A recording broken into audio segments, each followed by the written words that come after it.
राजीव गांधींच्या कालावधीमध्ये देशाचं संगणकीकरण, दूरसंचार ही जी क्रांती घडली, आज मोबाईल येतो की आपण रोज एक माणूस ना मोबाईल, सगळ्याकडेच मोबाईल आहे. एवढा सोपा झाला आता. ते 12 वाजता फोन करतो, साहेब काय करताय? आता झोपलो रे भाऊ 12 वाजता. ते 12 फोन करतात, ऐकावं तो.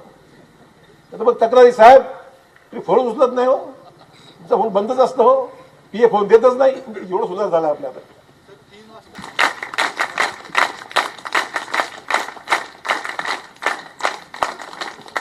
महाराष्ट्र प्रदेश काँग्रेस सेवा दलाच्या या 3 दिवसीय प्रशिक्षण शिबिराच्या समारोपाच्या कार्यक्रमाला या ठिकाणी उपस्थित असलेले अखिल भारतीय सेवा दलाचे महासचिव श्री लालजी मिश्राजी, महाराष्ट्राचे प्रभारी श्री वाजपेयीजी, महाराष्ट्र सेवा दलाचे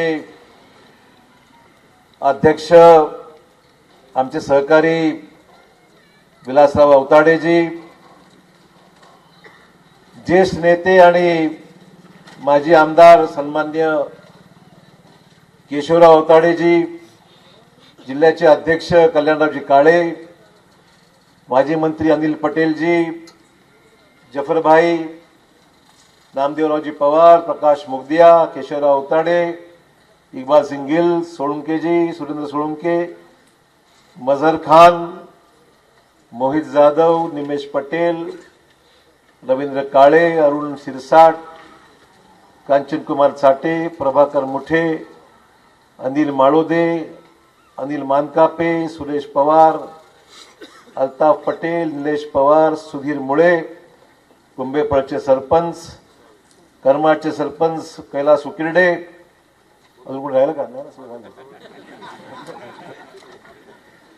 सेवा दलाचे प्रदेशचे सर्व पदाधिकारी, महाराष्ट्रातल्या विविध जिल्ह्यातून आलेले सेवा दलाचे सर्व अध्यक्ष पदाधिकारी,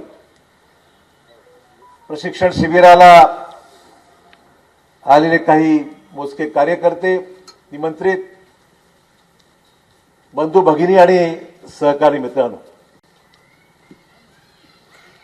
देश का बल सेवा दल असं आपण म्हणतो आणि खऱ्या अर्थाने या देशाला काँग्रेसची विचारसरणी ही देशाच्या कानाकोपऱ्यापर्यंत पोहोचवण्याचं काम, काँग्रेसच्या नेतृत्वाचा निरोप, मेसेज, कार्यक्रम हा गाव पातळीपर्यंत पोहोचवण्याचं काम देशाच्या स्वातंत्र्याच्या काळात त्यानंतरच्या कालावधीमध्ये ज्यांचं फार मोठं मोलाचं योगदान राहिलं, त्या सेवा दलाचा इतिहास हा सुवर्ण अक्षराने लिहिला गेलेला आहे. आणि म्हणून सेवा दलाचा पदाधिकारी होणं, सेवा दलाचा अध्यक्ष होणं, मला वाटतं की देशातील इतर कुठल्याही पदापेक्षा महत्वाचं पद आहे असं मी म्हणलं तर चुकी ठरणार नाही. कारण याच्यामध्ये सेवावृत्ती, मनोभावाने काम करण्याची, कष्ट करण्याची प्रवृत्ती आणि त्यातून एक देशामध्ये एक चैतन्याचं वातावरण निर्माण करण्याचं काम आजपर्यंत प्रामाणिकपणे काँग्रेस सेवा दलाच्या प्रत्येक व्यक्तीने, प्रत्येक कार्यकर्त्याने, पदाधिकाऱ्यांनी आजपर्यंत निष्ठुरपणे केलेलं आहे, हे मी नाकारता येणार नाही. या 3 दिवसाच्या प्रशिक्षण शिबिरामध्ये सुरुवात पृथ्वीराज चव्हाणांनी केली. आयपीएल मॅच मध्ये सुरुवातीचा बॅट्समॅन महत्वाचा असतो, नाही जेवढे रन सुरुवात चांगली झाली तर शेवटची जबाबदारी तेवढीच महत्वाची असते. शेवटच्या बॉलमध्ये सिक्सर मारला तर मॅच जिंकतो. आपण जिंकू, काळजी करू नका. तुमचा समुपचार या सगळ्या समारोप करण्याचा विषय तुम्ही माझ्यावर सोपवलेला आहे आणि त्यामुळे मी राज्याचं देशाचं बोलत नाही, तर राज्यामध्ये ही जिद्द जर आपण कायम ठेवली तर निश्चित शेवटचा बॉल आपलाच राहणार, चिंता तुम्ही करू नका. त्यामुळे मी योग्य नियोजन केलं. सुरुवात चव्हाणांनी आणि शेवटचा बॉल चव्हाणांनी केला. आता बाकीचे महत्वाचे नाराज होईल माझ्यावर, मीडियावाले बसलेच आहेत. परंतु हा गमतीचा भाग जरी असला तरी सेवा दलाचं योगदान निश्चितच महत्वपूर्ण राहिलेलं आहे. आज आपण जे प्रशिक्षणाचे विषय घेतले, बूथ मॅनेजमेंट, नेतृत्व निर्माण, शासकीय योजनांची माहिती, कृषी धोरण, सामाजिक कार्य, प्रचार प्रसार, सोशल मीडिया, हाथ से हाथ जोडो कार्यक्रम, आर्थिक धोरण, हे सगळे विद्यमान राजकीय परिस्थितीला महत्वाचे विषय आहेत. आणि या विषयासंदर्भामध्ये प्रशिक्षणाच्या माध्यमातून मला खात्री आहे की जे वैचारिक प्रबोधन या ठिकाणी झालं असेल, त्या प्रबोधनाच्या माध्यमातून येणाऱ्या कालावधीमध्ये निश्चित चांगलं काम आपण प्रत्यक्ष कृतीमध्ये करू शकाल. कारण परिस्थिती बदलत चालली आहे, आव्हानं बदलत चाललेली आहेत. समोर सत्ताधारी पक्ष जो आज महाराष्ट्रात देशात आहे, त्याचा मुकाबला करण्यासाठी आपल्याला आपली सज्जता ठेवावी लागणार आहे. आणि सज्ज राहायचं असेल तर आपलं प्रशिक्षण, आपली तयारी, आपली दूरदृष्टी ही सुद्धा त्यांच्या पुढे एक पाऊल पुढे असलं पाहिजे, असं मी म्हणलं तर वावगं ठरणार नाही. आणि त्यामुळे या सगळ्या विषयासंदर्भामध्ये मला खात्री आहे की या 3 दिवसामध्ये निश्चितच काय भरीव काम या ठिकाणी निश्चित झालं असेल, अशा प्रकारची अपेक्षा करायला हरकत नाही. आज या ठिकाणी मिश्रा जी आपने जिक्र किया भारत जोड़ो यात्रा के बारे में. मुझे वो दिन याद है जब हमारे के पांडे जी नांदेड़ में भारत जोड़ो यात्रा में हमारे साथ चले.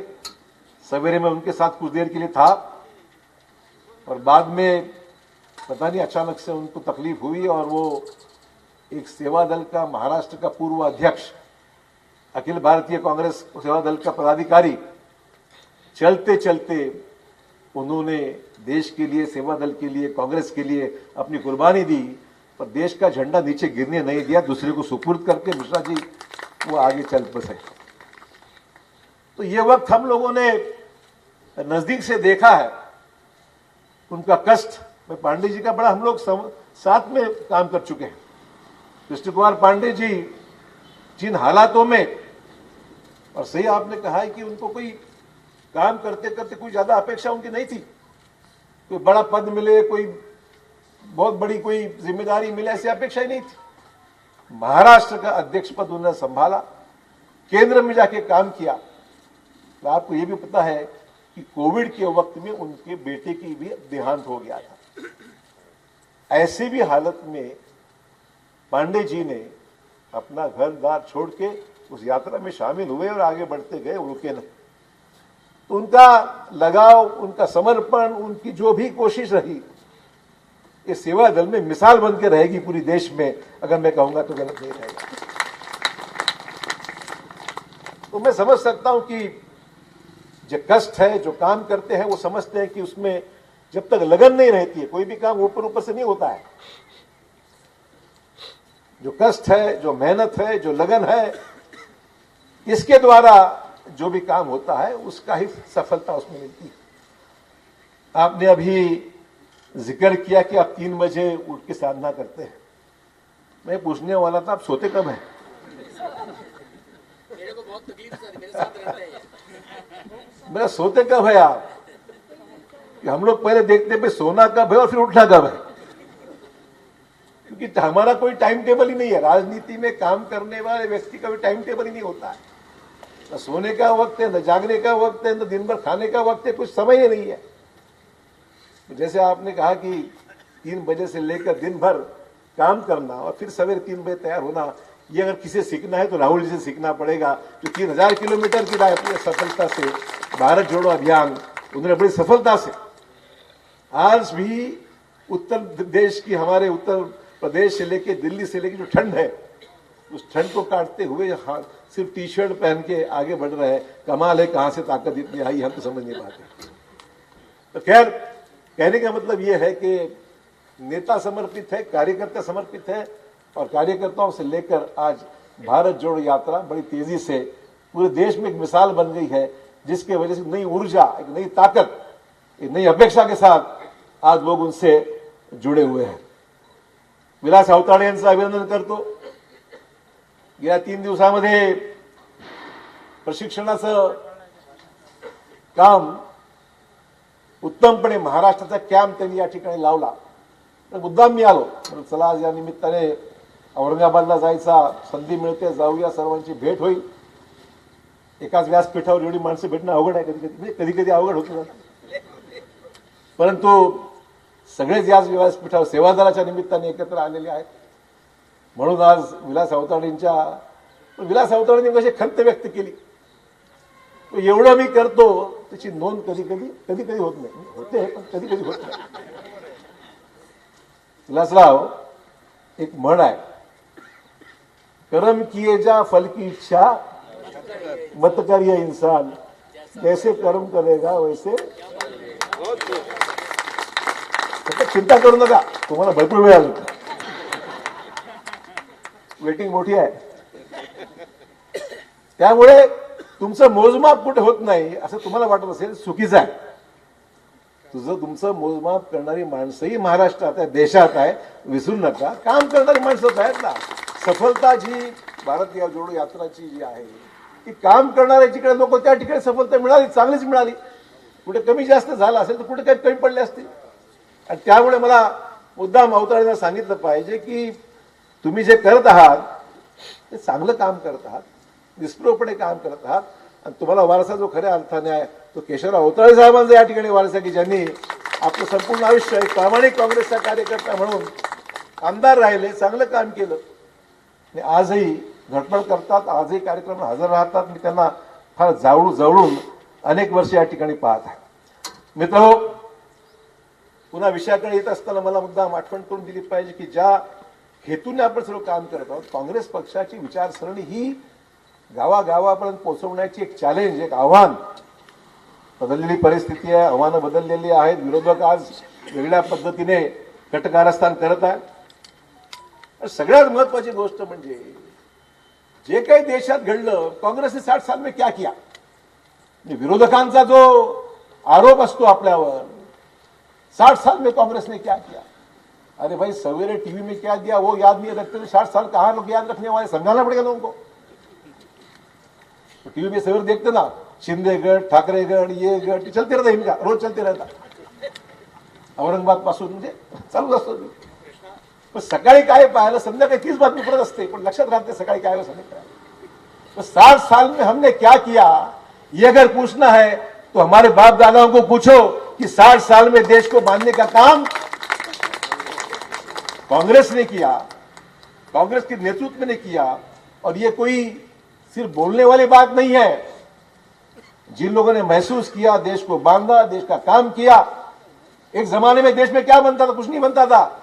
जिन परिस्थितियों ने हमने आजादी को पाया, हमारे नेतृत्व ने अंग्रेजों को लड़कर, जिन हालातों ने अंग्रेज भारत को छोड़ के चले गए थे, और जब से हमने संभाला, कांग्रेस के नेतृत्व ने संभाला, तब से आज तक जो वक्त गया उसमें कांग्रेस और सिर्फ कांग्रेस का ही योगदान रहा, जिसके वजह से देश की अच्छी हालातें निर्माण करने में हमारा बहुत बड़ा कांग्रेस पार्टी का योगदान रहा। ऐसे में कहूंगा तो गलत नहीं होगा, तो अंग्रेजों ने देश में कुछ रखा ही नहीं, सब कुछ ले गए प्रदेश में। हमारा कोहिनूर आज भी वहां पर यूरोप में पड़ा हुआ है, पता नहीं कि वहां पर कासल में उनके कमरे में। तो देश को पूरा लूट कर जब अंग्रेज चले गए, क्या बचा था इस देश में। देश को निर्माण करने का काम कांग्रेस पार्टी ने किया। और अगर हम स्टॅटिस्टिकल इन्फॉर्मेशन देखेंगे तर त्यावेळेस तर सरासरी आयुष्यमान जे पूर्वीच्या काळात होतं 31 वर्ष होतं. आज 70 वर्षाचं आयुष्यमान आज साधारण आपल्याकडे देशामध्ये आहे. म्हणजे त्यावेळेसची व्यवस्था, गरिबी, अडचणीचे दिवस, आरोग्य सेवा, अमुक तमुक जर पाहिलं तर आज 70 वर्षापर्यंत माणूस जेमतेम जाऊ शकतो. GDP 2.70 लाख कोटी होता, आता 273 लाख कोटी आहे. त्यावेळेस दरडोई उत्पन्न 249 रुपये होतं, आज 1.5 लाखापर्यंत दरडोई उत्पन्न आहे. आणि देशाची 80% लोकसंख्या ही त्यावेळेस गरिबीच्या रेषेखाली होती. आज 16% फक्त तो दर आलेला आहे की लोकसंख्या ही गरिबीच्या खाली आहे. आणि अन्नधान्य उत्पादन देशामध्ये 50 दशलक्ष टन होतं, आज 315 दशलक्ष टन देशांमधलं अन्नधान्याचं उत्पादन आहे. आणि आज आपला गहू सुद्धा बाहेर एक्सपोर्ट होऊ लागल्याचं आपण पाहिलंय. आणि राष्ट्रीय साक्षरता दर जो त्यावेळेस 12% होता तो आता 77.7% वर गेला. सांगायची आकडेवारी सांगायचा उद्देश एवढाच आहे की ही 60-70 वर्षातली प्रगती जी आहे ती गेल्या 8 वर्षात झाली आहे का? मुद्दा फक्त आपण सांगण्यामध्ये कमी पडतो का? लोकांपर्यंत पोहोचवण्यापूर्वी आपण कमी पडतो का?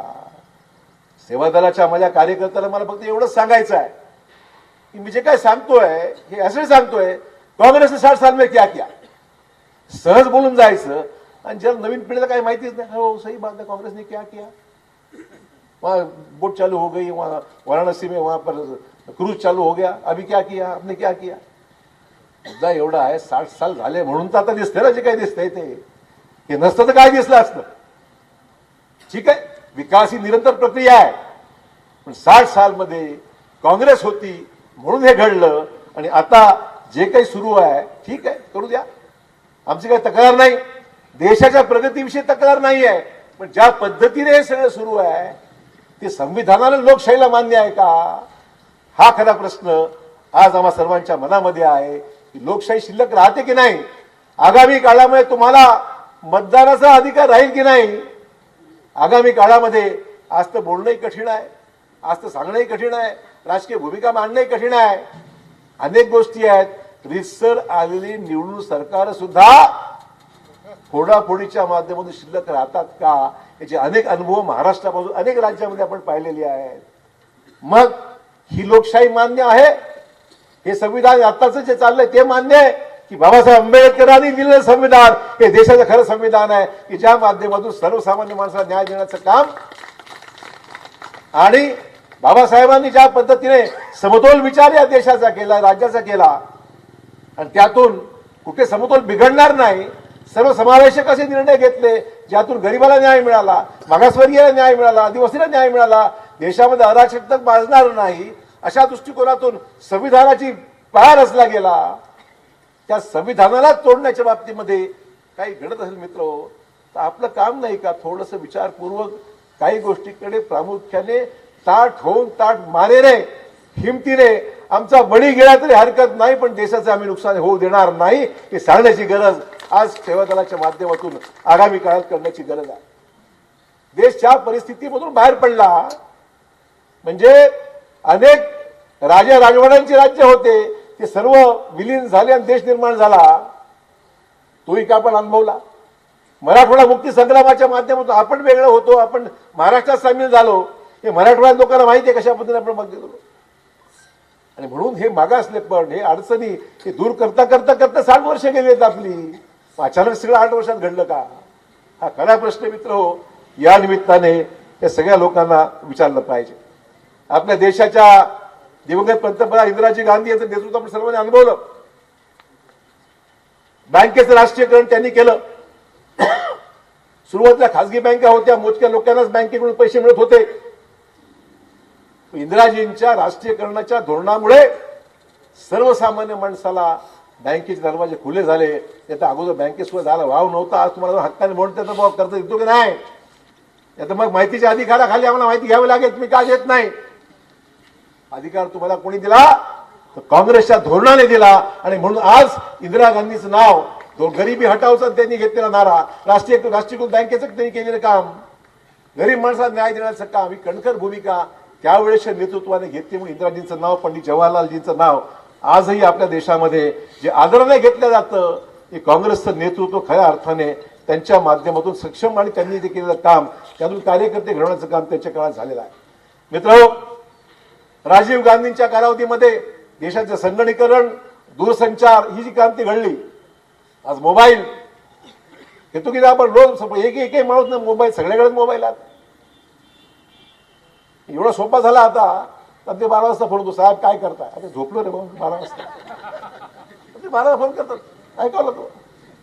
मग तक्रारी, साहेब तुम्ही फोन उचलत नाही हो, तुमचा फोन बंदच असतं हो, पीए फोन देतच नाही. एवढं सुधार झाला आपल्या आता. हो हो बरोबर आहे. तुम्ही मला उल्लेख केला आमच्या भाषणामध्ये. तुमच्याच औरंगाबाद जिल्ह्यामध्ये मी रात्री 40गाव औरंगाबाद रस्ता ही दरड कोसळली होती. दरड कोसळली होती आणि मला रात्री 3 वाजता फोन वाजला. मला रात्री पहाटे 3 वाजता झोपलो होतो, पण 3 वाजता फोन केला. मग नक्कीच काहीतरी सिरियस असेल म्हणून मी ताबडतोब तो फोन उचलला. पण तो फोन उचलल्यावर समोरचा व्यक्ती मला म्हणाला, साहेब दरड कोसळते आहे, आम्हाला मागे जाता येईना, पुढे सरकता येईना, गाडी घाटामध्ये अडकली आहे, अनेक गाड्या अडकलेल्या आहेत आणि वरून कन्नडच्या त्या ह्याच्यावरून घाटामध्ये सगळे दगड कोसळत आहेत. तुम्ही काहीतरी करा, आमचे प्राण अडचणीमध्ये, आम्ही मरून जाऊ अशा प्रकारची अवस्था आहे. मला 3 वाजता पाहिजे मलाही कळेना. म्हटलं बाबा कसं काय करायचं. मी ताबडतोब उठलो आणि मग विभागीय आयुक्तांना बोललो, जिल्हाधिकाऱ्यांना बोललो, पोलीस कमिशनरला बोललो आणि सकाळी 6 वाजता मलाच फोन आला की साहेब तुम्ही होता म्हणून आम्ही काहीतरी कसं बिसं बाहेर पडलो. हा चमत्कार त्याच्याकडे मोबाईल होता म्हणून झाला. नाही, सांगायचं तात्पर्य एवढंच आहे की ही जी क्रांती मोबाईलची घडवण्याचं काम हे राजीव गांधींच्या त्यावेळेच्या कालावधीमध्ये मोबाईल, आरोग्य सेवा असो, टेक्नॉलॉजी मिशन्स असो, जी जी कामं झाली ती त्यांच्या कारकिर्दीमध्ये झाली. नरसिंहराव साहेबांच्या वेळेस देशाच्या आर्थिक परिस्थितीला उदार याच्यामधून ज्याला आपण लिबरल इकॉनॉमिक धोरण त्यांनी स्वीकारलं आणि देशाची आर्थिक परिस्थिती अडचणीमध्ये सुधारण्याचं काम पी.व्ही. नरसिंहराव साहेबांनी केलं. मनमोहन सिंग साहेबांच्या कालावधीमध्ये आधार कार्ड असेल, डीबीटी असेल, अन्न सुरक्षा कायदा असेल, मनरेगा असेल, आरटीआय असेल, आरटीई असेल, हे सगळे धोरणात्मक निर्णय मनमोहन सिंग साहेबांच्या कालावधीमध्ये झाले मित्र. आणि म्हणजे उल्लेख यासाठी करतोय मित्र, आज हे सांगायचं काम आणि महाराष्ट्रात बोलायचं झालं मग यशवंतराव चव्हाणांपासून, यशवंतराव चव्हाण राज्याचे पहिले मुख्यमंत्री म्हणून यशवंतराव चव्हाण असतील, कृषी व औद्योगिक विकासाचं काम त्यांनी त्यांच्या कालावधीत केलं. वसंतराव नाईक साहेब असतील, कन्नमवार साहेब असतील, शंकरराव चव्हाण साहेब असतील, अंतुले साहेब असतील, विलासराव देशमुख साहेब असतील, हा जो काही कालावधी आपण सर्वांनी अनुभवला, जय जवान जय किसान नारा लालबहादूर शास्त्रींनी दिला, पण हरित क्रांतीची अंमलबजावणी महाराष्ट्रामध्ये ही झाली. आणि वसंतराव नाईक साहेब असतील, शंकरराव चव्हाण साहेब असतील, यांच्या कालावधीमध्ये सिंचनाचं काम झालं. आणि आज जायकवाडी नसतं, आजही पाणी आपल्या औरंगाबाद जालन्याला मिळालं नसतं. मला मुद्दाम सांगितलं पाहिजे, हे काम काँग्रेसच्या नेतृत्वाने शंकरराव चव्हाण साहेब असतात त्या कालावधीमध्ये झालं. मला बोलण्यापेक्षा औरंगाबादची मंडळी जास्त सांगू शकतील. औरंगाबाद, जालना, बीड सगळ्या भागाबाईचे काय पाणी चाललेलं आहे. हा आपल्या कारकिर्दीमध्ये ही सगळी कामं जलसिंचनाची काम मोठ्या प्रमाणावर झालेली आहेत. ही वस्तुस्थिती कोणाला नाकारता येणार नाही. आणि म्हणून मला एवढंच सांगायचं मित्र की ही सगळी कामं होत असताना मग हे राजकीय एकंदरीत मनामध्ये संकोच आपल्या मनामध्ये कोणी निर्माण होतो, किंबहुना गोंधळलेली परिस्थिती निर्माण होते. ही गोंधळलेली परिस्थितीला चोख उत्तर देण्याचं काम प्रशिक्षणाच्या माध्यमातून झालं पाहिजे. लोकांपर्यंत काँग्रेसच्या कालावधीमध्ये झालेल्या महत्वाच्या कामाचा कुठे उल्लेख झाला पाहिजे. शरद पवार साहेबांनी मोठं काँग्रेसमध्ये असतात, काँग्रेसमध्ये शरद पवार काँग्रेसमध्ये होते, काँग्रेसमध्ये असताना शरद पवार साहेबांच्या माध्यमातून जे औद्योगिक शेती व सामाजिक क्षेत्रामध्ये त्यांनी मोठे काम केलं, फलोत्पादनाचं मोठं काम केलं, दादांनी मोठं काम केलं. हा सगळा महाराष्ट्राच्या नेतृत्वाने महाराष्ट्र घडवण्यामध्ये जी 60, 70, 80 वर्ष घातली मित्र, हा सगळा कालावधी मित्र आपल्याला विसरता येणार नाही. कारण का हा काँग्रेसचा गोल्डन पिरियड होता की ज्या गोल्डन पिरियडच्या माध्यमातून ही सगळी क्रांती महाराष्ट्रामध्ये केवळ आणि केवळ. पण लोकांनी काँग्रेसला उघड निवडून दिलं का? कांग्रेस ने क्या किया? अरे कांग्रेस ने कुछ तो किया, उसने लोग यहाँ को चुनकी देते थे कांग्रेस को, वरना क्यों तिथे चुनकी देते? हा त्यातला गाभा आपल्या सर्वांचा विचाराचा आहे की काँग्रेसने काहीतरी केलं, काहीतरी म्हणण्यापेक्षा काही भरीव केलं म्हणून काँग्रेसला या भागात या महाराष्ट्रामध्ये बहुमताने निवडून दिलं. कधी मेजॉरिटी कमी जास्त झाली, कधी जास्त झाली, फाटाफूट झाली, नुकसान झालं. मित्र, आज जी आव्हानं आपल्या समोर आहेत त्या आव्हानाला उत्तर हा झाला मागचा इतिहास. हा सगळा मागचा इतिहास जरी झाला तर या सगळ्या इतिहासातून ऊर्जा, स्फूर्ती, काम करण्याची इच्छाशक्ती हे घेण्याचं काम आपण आपल्या भूतपूर्व नेतृत्वाच्या माध्यमातून आपण घेतलं पाहिजे. आणि ज्या माध्यमातून आगामी काळाची वाट खडतर आहे, वाट अडचणीची आहे, वाट खूप कठीण आहे. कठीण जरी असलं विलासराव तरी तुम्ही सर्व एकत्रपणे काम केलं कराल अशी माझी खात्री आहे. आणि तुम्ही करत नसाल तर मी आहे, चिंता करू नका. तुमच्याबरोबर तुम्हाला सर्व एकत्र आणायला आहे, तुम्ही एकत्र आहातच तिथं. त्यामुळे घडतात काही चुका, काही कमी जास्त होत राहतं, चालत राहते. एवढ्या मोठ्या समुद्रामध्ये काही एखादा खडा पडला मिठाचा आता वाटतंय नाही, समुद्रामध्ये थोडं मीठ पडलं तर काही फरक पडत जास्त. याचा अर्थ मी समर्थन करतो असं नाही आहे. चुकीच्या गोष्टीचं मी समर्थन करतो असं अजिबात नाही आहे. आता उद्या टीव्हीवर तेवढंच अशोक चव्हाण म्हणाले की खडा पडला तर काय होत नाही. तसं नाहीये केंडे, तसं नाही आहे. तसं मग राज ठाकरे म्हणाले एखादा उद्योग तिकडे गेला तर काय होतं, काय होत नाही, तसं नाही आहे. आमचं म्हणणं एवढंच आहे की महाराष्ट्रात उद्योग आज प्रश्न, ज्वलंत प्रश्न आपल्यासमोर अनेक आहेत ना. आज रोजगाराचा सगळ्यात मोठा प्रश्न आहे. आम्हाला चांगलं वाटलं, परवा इथे प्रशिक्षण झालं, या ठिकाणी प्रशिक्षण औद्योगिक प्रदर्शन झालं, लोक आली, एक्झिबिशन झाले, उद्योगपती आले. परंतु मराठवाड्याच्या 8ही जिल्ह्याचं अजूनही परिस्थिती रोजगाराच्या बाबतीमध्ये आज कशी आहे? गरिबी खूप आहे, रोजगार नाही. रोजगार नाही म्हणून लोकांना साधनं कमी आहेत, पाणी उपलब्ध आहे आज, पण गुंतवणूक नाही कारण विशेष प्रयत्न करायची गरज आहे. ते आपल्याला काही दिसत नाही. फारसं असतं तर मग आम्ही नाही म्हणलोच ना. आज मराठवाड्यातल्या 8ही जिल्ह्यामध्ये जी जोर लावावा लागतो, मेहनत करावी लागते, त्याला अजूनही गती देण्याची गरज आहे, अजूनही काही करण्याची गरज आहे. आमचं म्हणणं, शासनाने 2 उद्योग पुण्यात आणले ना, मुंबईत आणले ना, एक तरी इकडे पाठवा. आमचं म्हणणं एवढंच, बाकी काहीच आमचं म्हणणं. इकडे 2 द्या, आम्हाला 1 तरी द्या. आमचं म्हणणं तेवढंच आहे. इथला व्यक्ती, इथला रोजगार त्याला मिळाला पाहिजे. आपण एवढी जमीन घेतली, शेंद्र्यामध्ये घेतली, चिकटठाण्याला घेतली, वाळूजला घेतली, चांगली गोष्ट आहे. लोकांना रोजगार मिळतोय, लोक काम करतात. आज या ठिकाणी पाहायला बरं वाटतं की इकडे भरपूर मोठ्या प्रमाणात औद्योगिकरण झालेलं आहे. केवळ यातून भागणार नाही, जालन्याच्या पुढे सरकावं लागेल, आपल्याला बीडमध्ये जावं लागेल, आपल्याला उस्मानाबादला जावं लागेल. ते करता करता नांदेडमध्ये यावं लागेल, हरकत नाही. परंतु हे करत असताना मराठवाड्यातल्या इतरही जिल्ह्यामध्ये आपल्याला गेल्याशिवाय मराठवाड्याचा व्यक्ती जाणार कुठे? मुंबई परवडते का त्याला? आजही मुंबईला जायला परवडत नाही. आणि न परवडल्यामुळे या सगळ्या गोष्टीला खूप आज अडचणीची परिस्थिती आहे. त्याच्या उत्पन्नामध्ये, त्याच्या कौटुंबिक अवस्थेमध्ये जी काय दरी निर्माण झालेली आहे ती रोजगार नाही. दुसरीकडे रोजगार नाही, पण महागाई वाढत चाललेली आहे का? महागाई चर्चा कुठे होते का? मला सांगा. महागाईवर चर्चा महाराष्ट्रामध्ये कुठे होते का? तर आजही नाही. जणू काय तो प्रश्न संपलेलाच आहे. जणू काय तो प्रश्न संपलेलाच आहे. आणि नवीन नवीन प्रश्न काहीतरी उकरून रोज माध्यमांच्या माध्यमातून कुठेतरी वेगळीकडे लक्ष फिरवायचं आणि मूळ प्रश्नाकडे बगल देण्याचं काम जे सुरू आहे ते दुर्दैव या महाराष्ट्राचं. की महत्वाच्या प्रश्नात सरकार कुठल्या हरकत नाही. आम्ही विरोधक आहोत, विरोधात बसलेलो आहोत, पण ही भूमिका नाही आहे. कुठे जरी असलो तर महाराष्ट्रातले हे प्रश्न हे तेवढेच महत्वाचे आहेत ज्याच्या मूळ याच्यामध्ये आपण गेलं पाहिजे. आणि महाराष्ट्रातले ज्वलंत प्रश्न हे सोडवण्याच्या बाबतीमध्ये काही ठोस पावलं उचलल्या गेली पाहिजेत. आम्ही बोलत राहू, सरकार त्यांचं आहे, त्यांनी केलं पाहिजे. केलं तर जरूर प्रशंसा करू, पण केलं नाही तर निश्चित आम्ही सुद्धा बोलल्याशिवाय राहणार नाही. मुद्दाम या ठिकाणी मला नमूद केलं पाहिजे. बस मित्र, यापेक्षा अधिक मी काही सांगावं असं नाही, पण हे सगळेच विषय यासाठी उल्लेख केला की महाराष्ट्रामध्ये ज्वलंत विषय आहे, ज्वलंत प्रश्न आहे. सेवा दलाची भूमिका जी आहे ती कर्तृत्वाची आहे, काम करण्याची आहे, मेहनतीची आहे. हा विचार जे काय थोडक्यात मला बोलता आलं या ठिकाणी मी मांडलेला आहे.